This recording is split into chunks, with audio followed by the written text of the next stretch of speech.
climatique, une menace imminente à la planète Terre. Certaines plantes ne seront plus adaptées. L'agriculture locale en sera affectée. Des parasites vont s'étendre dans de nouvelles régions, propageant des maladies à l'homme, les plantes et les animaux.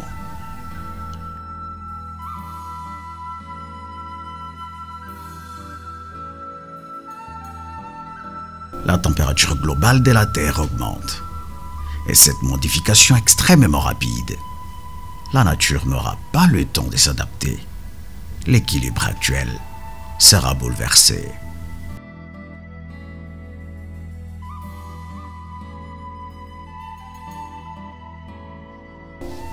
La politique de reboisement, un pilier pour la séquestration des émissions de gaz à effet de serre, devant garantir aux générations futures un avenir radieux. La République démocratique du Congo, deuxième pays ayant la plus vaste forêt tropicale humide au monde, possède l'une des plus importantes réserves des écosystèmes naturels de la planète.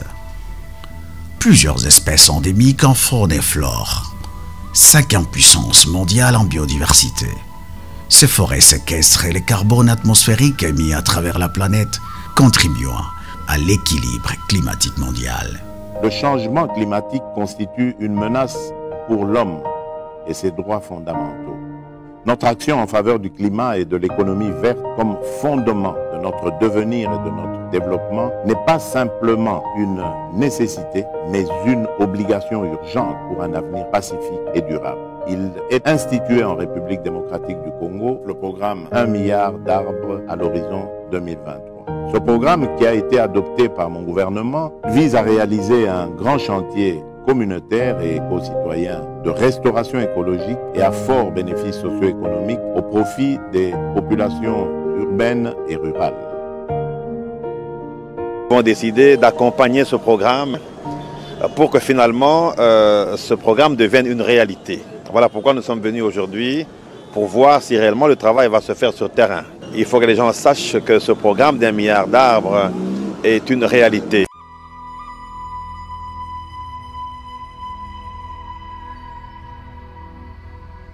Cette tourbière étendue sur environ 1500 km² du territoire national constitue un puits de plus de 30 gigatonnes de dioxyde de carbone, l'équivalent de plus de 2 ans d'émissions mondiales de gaz à effet de serre.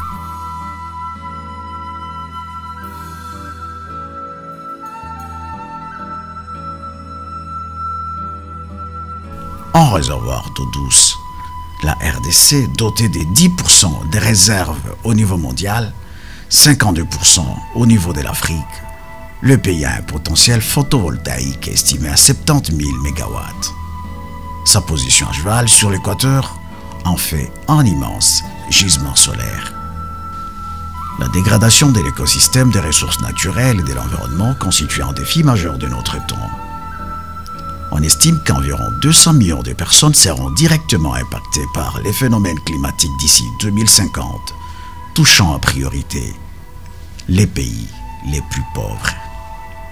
Le Fonds forestier national est un acteur majeur dans la gestion durable des écosystèmes forestiers de la République démocratique du Congo. Ce fonds contribue non seulement à l'effort national de gestion durable des ressources forestières, la lutte contre la pauvreté, mais aussi à l'effort mondial de lutte contre le changement climatique et leurs effets pervers. La République démocratique du Congo s'emploie dans la restitution des forêts de boisés à travers le Fonds forestier national. Plusieurs projets financés dont le reboisement d'une superficie de 13 hectares de forêt sur le site Ibi Village depuis que le Fonds forestier national est à l'œuvre. Nos sociétés ont des modes de vie adaptés au climat actuel. Certaines régions subiront des graves désordres. On assistera à une montée des eaux, à des sécheresses, des inondations à répétition, des tempêtes violentes. Ces cataclysmes feront fuir les populations ou les décimeront. Ces populations devront se déplacer ou changer de mode de vie. Des conflits pourront dégénérer dans les régions épargnées. La flore et la faune évolueront avec la modification du climat. Limitons l'impact du climat en réduisant les émissions de gaz à effet de serre. Ces éléments atmosphériques accentuent l'effet des serres naturelles à la base du réchauffement climatique. Veillons à la consommation d'énergie et reboisons pour garantir à tous un avenir radieux. Préserver l'équilibre fragile de la Terre, c'est l'avenir de l'humanité.